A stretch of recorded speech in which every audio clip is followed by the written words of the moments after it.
नमस्कार, मैं रवीश कुमार। हम मौजूद हैं ग्रेटर नोएडा के बिसाहड़ा गांव में और इस गांव में खास वजह से आरपीएफ की जो छठी वाहिनी है आरआरएफ की उसकी गाड़ियां यहां पर लगाई गई हैं। अर्धसैनिक बलों की जो उत्तर प्रदेश राज्य की हैं पीएसी, ये तैनात यहां पर किया गया है खास वजह से।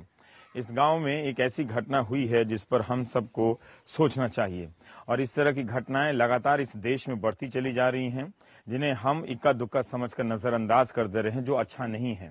क्या आपको ये पसंद आएगा कि हमारा ही नागरिक का एक समाज समूह बन जाए और किसी उसी नागरिक के एक दूसरे हिस्से को, चूंकि उसका धर्म अलग है, चूंकि उसकी खाने पीने की आदतें अलग हैं, इस वजह से तमाम तरह की आशंकाएं पाल ले, उसे घेर ले, घर से खींच के निकाले और उसको मार दे? ये हम किस समाज में बदलते चले जा रहे हैं और कब तक इस बात को समझने के लिए हम राजनीतिक दलों का सहारा लेते रहेंगे? या ये कौन सी प्रक्रिया है जिसकी वजह से राजनीतिक दलों के प्रभाव से भी बहुत दूर रहने के बाद भी हम इस तरह से एक तरह से वहशी भीड़ में बदल जा रहे हैं? बिसाहड़ा गांव इसलिए आया हूं कि यहां एक 50 साल के शख्स मोहम्मद अखलाक को घर से खींचकर कुछ लोगों ने भीड़ बनकर इसलिए मार दिया कि उन्हें इस बात का शक था, इस बात का कि वो उनके घर में गाय का मांस रखा हुआ है। अगर ये बात शक के दायरे में भी थी तो पुलिस की मदद ली जा सकती थी, लोगों को बुलाया जा सकता था, कानूनी कार्रवाई की जा सकती थी। लेकिन कोई तो बात है कि लोग अपनी सीमा से आगे जाकर इस तरह के मामले को अपने हाथ में ले रहे हैं। कोई तो बात है और आप मध्यम वर्ग को ये बात समझनी पड़ेगी कि ये जो चीजें चल रही हैं रांची से लेकर देश के अलग अलग हिस्सों में, एक दिन इसके चपेटे में कोई भी आ सकता है। रांची में भी देखिए तो मस्जिद के बाहर सुअर का मांस फेंकने की घटना आती है, मंदिर के बाहर गाय का मांस फेंक देने की घटना आती है। क्या सब कुछ इतना आसान है? और हम ये जानते हैं कि ये 100 साल से इस देश में इसी तरह की टेक्निक अपनाई जा रही है कि कोई मांस का टुकड़ा किसी मंदिर या मस्जिद के बाहर फेंक दो और फिर बवाल आसानी से हो जाता है। क्या हम ये सब देखते जानते हुए भी अपने आक्रोश पर संयम नहीं रख सकते? पुलिस पर भरोसा नहीं कर सकते? नहीं कर रहे हैं। आजमगढ़ में ही एक सज्जन मुझसे मिलने आए थे, उन्होंने बताया कि मस्जिद के सामने कुछ फेंक देने की घटना हुई, बड़ी मुश्किल से उन्होंने संभाला। लेकिन बिसाहड़ा गांव में जो कुछ हुआ है उस पर बात करने की तो जरूरत है कि एक नौजवान को, वो चाहे धर्म से आप हिंदू भी हो सकते हैं या मुस्लिम भी हो सकते हैं, कोई किसी भी प्रकार के शक से कुछ लोग समूह बनाकर आ जाएं और आपको घर से खींचकर मार दें, तब आप क्या करेंगे? आप ये हो रहा है और सबसे खतरनाक बात यह है कि हमारे राजनीतिक दल इतने कमजोर साबित हो रहे हैं। दरअसल उन्हीं की भूमिकाएं निकल जाती हैं और ये जो घटना हुई है इस पर आपको सोचना चाहिए था कि उस अकेलेपन को, उस बेचारगी को, कि घर के सामने, परिवार के सामने सिर्फ शक के आधार पर खींच के मार दिया जाता है। इसीलिए हम आए हैं बिसाहड़ा गांव। पंचायत चुनाव अभी चल रहे हैं उत्तर प्रदेश के गाँव में,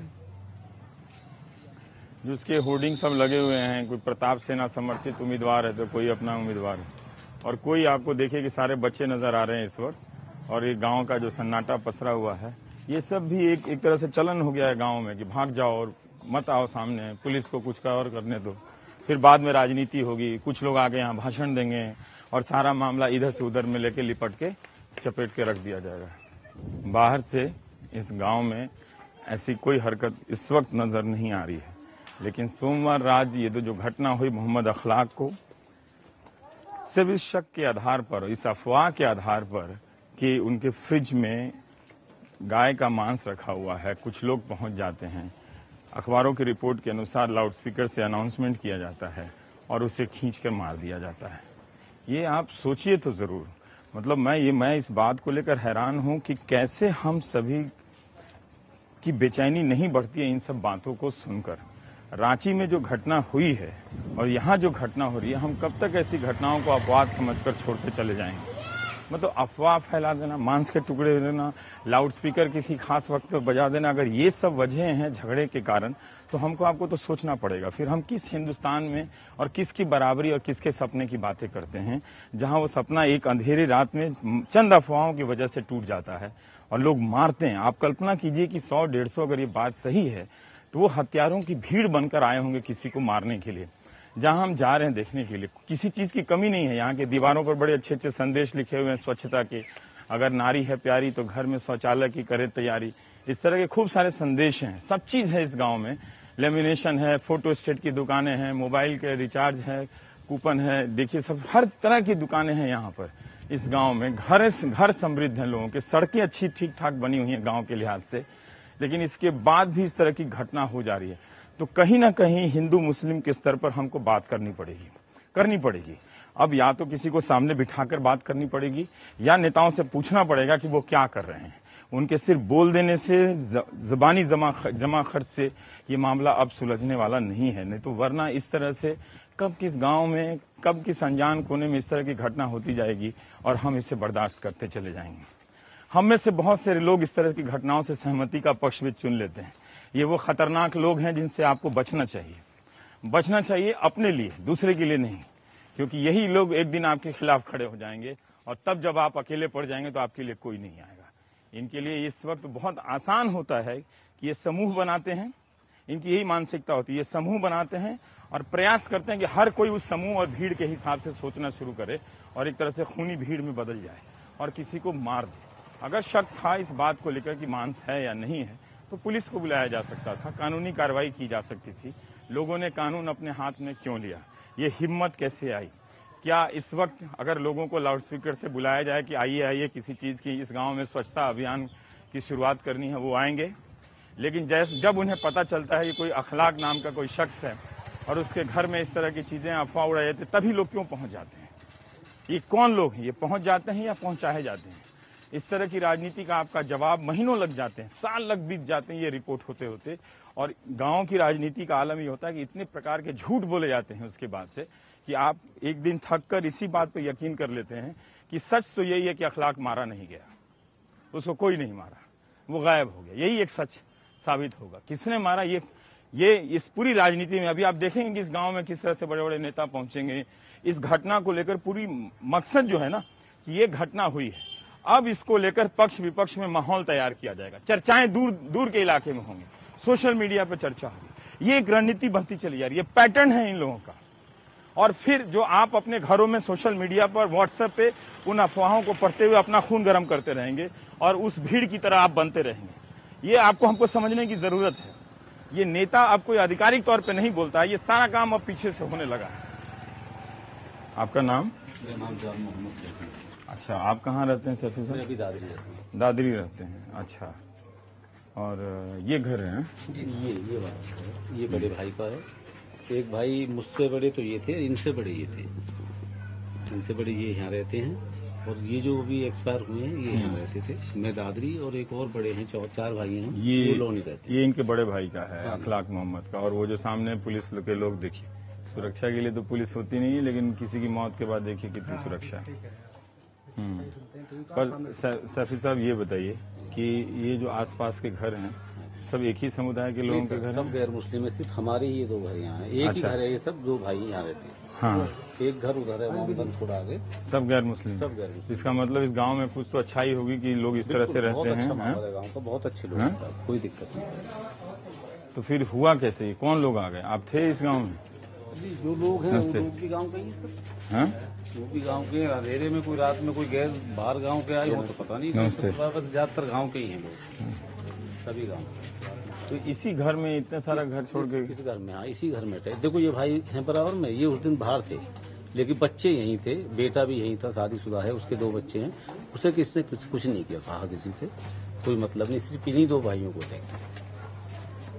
और परिवार में मेंबर मोहम्मद अखलाक और उनके बेटे को? हाँ, बेटे को। और मदर है उनकी, हमारी जो साथ रहती है इनके पास। हाँ हाँ हाँ। और एक बेटी और उनकी वाइफ, ये 5 मेंबर थे घर में। और उनका जो बेटा है वो अभी किस स्थिति में? अभी ऐसे ही है सर, जैसे यहाँ से लेके गए थे उसी कंडीशन में पड़ा हुआ है, कोई मूवमेंट नहीं है उसमें। उन्होंने वेंटिलेटर पर रखा हुआ है उसे, सीरियस है।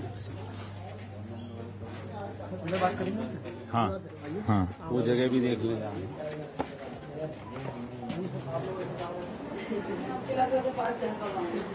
बड़ा मुश्किल है उमेश जी की उनकी बेटी से बात करना। इतने प्रेस के लोग पहले से हैं, थोड़ी दूरी बना के रखते हैं, फिर उससे बात कर लेंगे। नमस्कार। मेरी मदद करो, बहुत बेहतर से पढ़ूं। चेक करवा लेते, कहता फिर तो पास दे देते, हमें मंजूर आ। पर ऐसे बेदर्दी से मेरे बाप को मत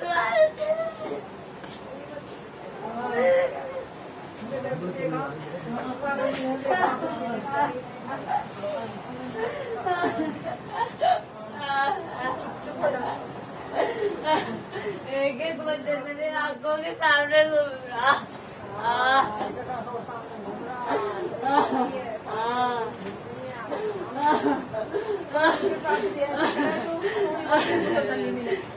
अच्छा, ये देर शाम का जैसे मतलब एक माहौल बन रहा था, शाम को कुछ मतलब आप लोगों को कुछ लगा ऐसा कि देर शाम से माहौल बना है, एकदम 10:30 बजे के बीच में एकदम से हमला हो गया। कैसे आपको मतलब पता चला? कुछ पुलिस को पूछना अनाउंसमेंट हुआ था मंदिर में, अनाउंसमेंट किया था, हमें आवाज नहीं आई, आवाज नहीं आई थी, जाके मार दो। वो तो जमाने तो कहा जाके मेरा बाप तो ना आने का है दुनिया से।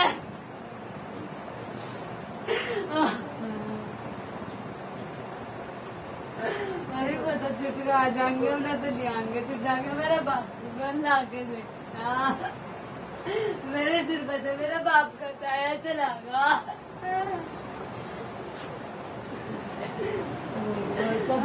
ये बात है। क्या पहले कभी ऐसा माहौल कभी रहा? कुछ नहीं हुआ, मैंने भी 3-4 पीढ़ी चली गई तो घर में कभी ऐसा कुछ ना हुआ। सुबह तो 2 लाठी पुलिस वाले लेके गए, 2 लाठी पड़ी, चप्पल पड़ी, बाहर गली में हर गली में खून इतना हमले भैया कब होती, जिस जगह पे उन्होंने ऐसा कर करके मारा, और ऊपर 2-3 जगह ऊपर उन्होंने तो मारा इस तरह से, एक सुराख तो यहाँ हो रहा, इधर कुछ क्या निकल रहा, कान का पता नहीं, कान तोड़ रखी जन कितनी जगह से, यहाँ से इतने होल भी पता नहीं, आंखों का पता नहीं, आंख के अंदर भी जन बिल्कुल नीली पंच हो रही है भी, और मुंह पे नाक पे कितने निशान मारने के, खूब जख्म हो रहे सारे चेहरे पे, गर्दन काट रखी, गर्दन पे पता ना किस तरह से मारा मेरे भैया को। आप मेरे बाप को मारा, मेरे बाप ने क्या क्या सोचा, और इसी तरह लड़के को मारा, लड़के को भी आँख भी खोल के देखिए, मेरे बच्चे ने आज 3रा दिन है, अभी आप खोल कर देखिए। मेरा भैया जिंदगी बहुत सरल रहा। क्या कोई ऑफिसर आया अभी आपके पास, पुलिस से या प्रशासन से? आपको कोई एसएसपी आए थे रात?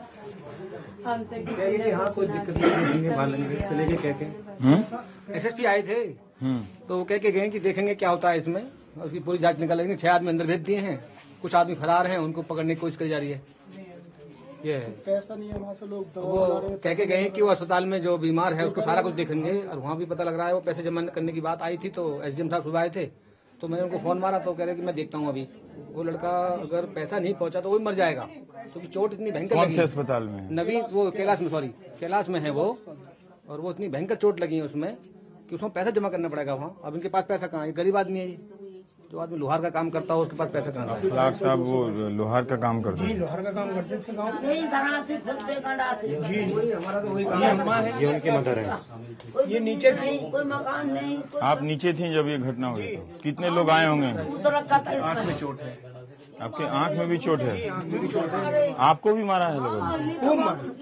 सब बदन टूट रहा है इनका। ये आंख में पूरी चोट है, चोट के निशान है। 3 दिन हो गए, अब तक इतनी चोट हो रही, नूर है जब नूर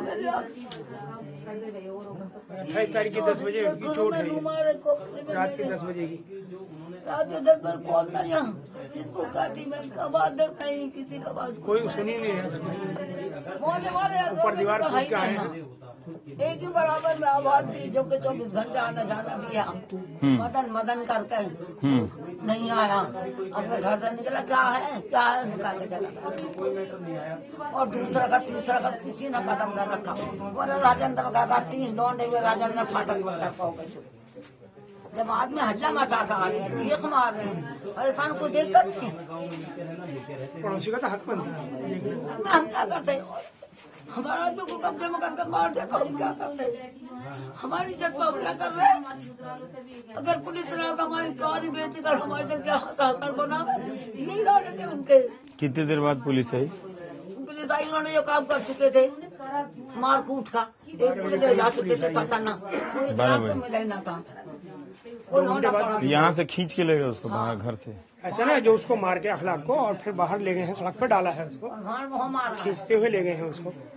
सब कपड़े वपड़े सब देखो कैसे खून में हो रहे हैं ये कपड़े। ये सारा कपड़ा उनका पड़ा है। नदीम के उसके हैं, छोटे बेटे के हैं और उसके हैं बेटियों के हैं। ऊपर चलिए आप, दिखाएं आपको बचाव के लिए। ऊपर के किवाड़ तोड़ी है, ऐसे जैसे यहाँ तोड़ी है ऐसे ऊपर तोड़ी है। ये अखलाक और उनके बेटे के कपड़े पड़े हुए हैं। पूछना बड़ा मुश्किल हो रहा है कि लोहार का काम करते थे और इस कदर भीड़। यहाँ पे दूसरे गैर मुस्लिम समाज के भी लोग इनके पड़ोसी हैं जिनसे पुराना इनका रिश्ता था, पुकारने पे भी लोग नहीं आए। नहीं, आप उसको हाथ से न छुएं, छोड़ दीजिए, वो फोरेंसिक के लोग आकर करेंगे अपना। और ईंट क्या ये सब लेकर आए थे वो लोग? नहीं, यहीं से निकालिए, पलंग के नीचे दब रही थी। पलंग के नीचे ये तो ईंट पा रही है। पलंग आप दिखाओ ना, वो तो कह रहा हूं मैं आपको बेड में दिखाऊं। ऐसे देखिए, ऊपर है, जाके देखिए। ऊपर आइए। तो यहाँ पर वो भागे हैं। कहीं से आए हैं ये पूरा लोग इधर दरवाजा आगल नहीं खुली। ये किसका घर है? ये पड़ोसी का है, पड़ोस का ये है, राजपूत का ही है। मदन नाम बता रही है अम्मा। देखिए लोहे की रेलिंग है, कितनी मजबूत है, इसको तोड़ी गई है। ये लोहे की रेलिंग तोड़ दी गई है। ये तोड़ी है, ये तोड़ी है, देखिए अलग पड़ा है। देख रहे हैं उमेश जी, आप इसका ये लोहे की रेलिंग जो है ये तोड़ दी गई है, ये तक तोड़ दी गई है। ये देखिए, बेदर्दी से ये आप इसको छुए ना, मतलब ये फोरेंसिक के लिए है, सब क्यों छूते हैं आप?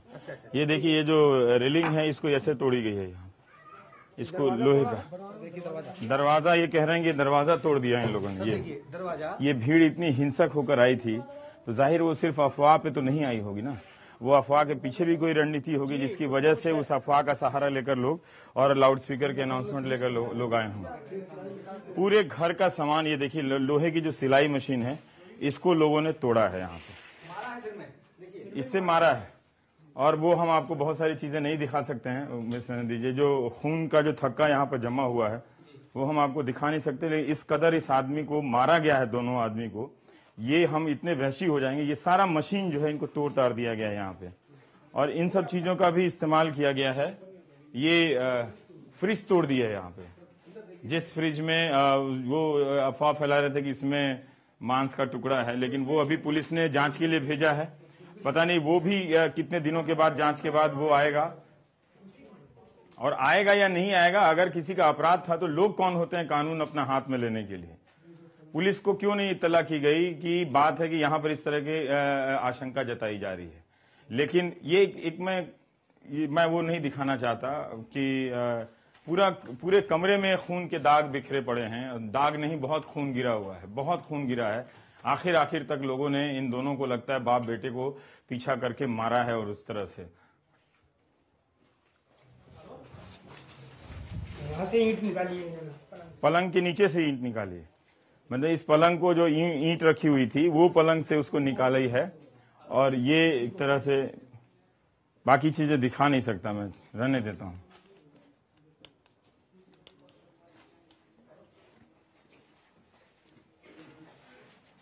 ये ज्यादा हो रहा है, ये अपवाद नहीं है, क्योंकि हमने आपको रांची की घटना बताई, वहां पर इतने दिनों से ये बवाल सिर्फ इसी बात का मचा हुआ है कि मस्जिद के आगे किसी ने मांस का टुकड़ा फेंक दिया है और मंदिर के आगे किसी ने मांस का टुकड़ा फेंक दिया है और लाउड स्पीकर ले। इतना आसान है लोगों को खूनी बना देना कि सिर्फ इस बात से कि मस्जिद और मस्जिद में, और ये हमको पता है कि आज से नहीं बल्कि कई सालों से, दशकों से यही एक तरीका अपनाया जाता है दो समुदायों में लड़ा देने का। लेकिन आप उस हिंसा की कल्पना कीजिए, और आपको डर नहीं लगता है तो आपको डर लगना चाहिए, क्योंकि मैं बार बार बता रहा हूं कि ये जो भीड़ है वो आपके खिलाफ भी हो सकती है। अभी आपको अपनी भीड़ का हिस्सा बनाएगी, और जिस दिन आप इस भीड़ से अलग बोलेंगे उस दिन वो आपको निशाने पर ले लेगी। वो ये नहीं देखेगी कि आप हिंदू हैं या मुसलमान हैं, वो सिर्फ इतना देखेगी कि आप उस भीड़ से अलग हैं। हम सब लोगों के लिए भी बहुत मुश्किल है ऐसी जगह से रिपोर्टिंग करना और ऐसे वक्त में। आपका परिचय? हिंदुस्तान टाइम्स से हूँ। आप बात कर रही थी, मेरी तो हिम्मत नहीं हुई साजिदा से बात करने के लिए। आप कुछ बता सकती हैं कि क्या आपने सेंस किया हो? बात ये है, वो बहुत ज्यादा दुखी थी ऑब्वियसली अपने पिता के नाते, बट ये था कि उन्होंने बदतमीजी भी करने की कोशिश करी है साजिदा के साथ। हाँ। उन्होंने बताया काफी उन्होंने कोशिश करी। हाँ। एंड उसी दौरान पुलिस आ गई थी। पुलिस आ गई थी घंटे 2 घंटे में। ये सब पड़ोसी हैं यहाँ पे, ये गांव का टैक्टिस है, क्योंकि गांव वाला हूं ना तो मैं जानता हूं घटना के अगले दिन सब फरार हो जाते हैं, ताला बंद कर देंगे, 100 तरह के झूठ बोलते हैं। ये हिंदुस्तान के गांव का चरित्र है और वो अलग अलग तरह से वो भरमाने का एक टैक्टिस है। वो मैं अपने गांव से बचपन से लेकर जहां जहां जा रहा हूं ये देख रहा हूं और अंत में वो इस तरह की बातें करेंगे जिसमें लगेगा कि ये कोई मरा ही नहीं है, अखलाक जिंदा ही रह गया, कहीं गायब हो गया। ये वो साबित कर देंगे। पुलिस की गाड़ियां बेवजह दौड़ रही हैं यहाँ पे, क्योंकि घटना के दूसरे दिन ये तीसरा दिन है जो नौजवान लोग हैं वो उस गांव से गायब हो चुके हैं। गांव में एकदम सन्नाटा। ये मंदिर है, कहाँ रहते हैं यहाँ पे? यहीं पे रहते हैं, इस मोहल्ले में। इसी मोहल्ले। लाउड स्पीकर का अनाउंसमेंट आपने भी सुना था? हम काम करते हैं वो हलवाई का। नहीं सुने थे? 11 साढ़े 11 बजे करीब हम आए यहाँ पे उस दिन। इतने तो इस गांव में अभी मैं 500 लोगों से पूछूं ना तो 500 में से 600 लोग बोलेंगे कि 11 बजे के बाद आए थे। ये कहानी चल रही है कि गाय का मीट जो है ट्रांसफार्म पे गिर कर चले गए कबाड़े से, वैसे कुछ घर पे बना मिला। ये कहानी सुनी है। तो अगर मिला भी है तो लोगों को पुलिस के पास जाना चाहिए था कि मिल के मार देना चाहिए था? बताइए जरा। अब यह बात को तो हम नहीं कह सकते ना। यह बात को तो ये तो बुरा हुआ है। ये बुरा हुआ है ना, पुलिस के पास जाना चाहिए ना। अगर लगता है कुछ गलत है तो पुलिस के पास जाना चाहिए ना। भी ये कह रही अब ये तुम्हें मारना चाहिए, आपके कानून आपके हाथ में ले ले। हाँ, तो ये आपके गांव में तो कभी ऐसा झगड़ा नहीं हुआ? कैसे माहौल खराब हो गया? तो ये माहौल अचानक कैसे खराब हो गया? कैसे खराब होने देते हैं आप लोग? हमारे बड़े बड़े आदमी हैं, हम तो बोझ आदमी, हमारे कहा हम तो कुम्हार है, मजदूर आदमी को किसी कह नहीं सकता। पुलिस का ऑफ द रिकॉर्ड ये कहना है कि पुजारी जी का इस लाउड स्पीकर के मतलब अनाउंसमेंट में कोई रोल नहीं था। वो मतलब कि लेटे हुए थे और काफी अंधेरा था, पता नहीं कौन अनाउंसमेंट करके चला गया। अभी उनसे फर्दर पूछताछ हो रही है। 6 लोग इसमें मतलब उन्होंने अनाउंसमेंट नहीं किया था, कोई और जाकर वो समूह बना के चला गया और उससे अनाउंसमेंट किया, जो ऑफ द रिकॉर्ड पुलिस बता रही है।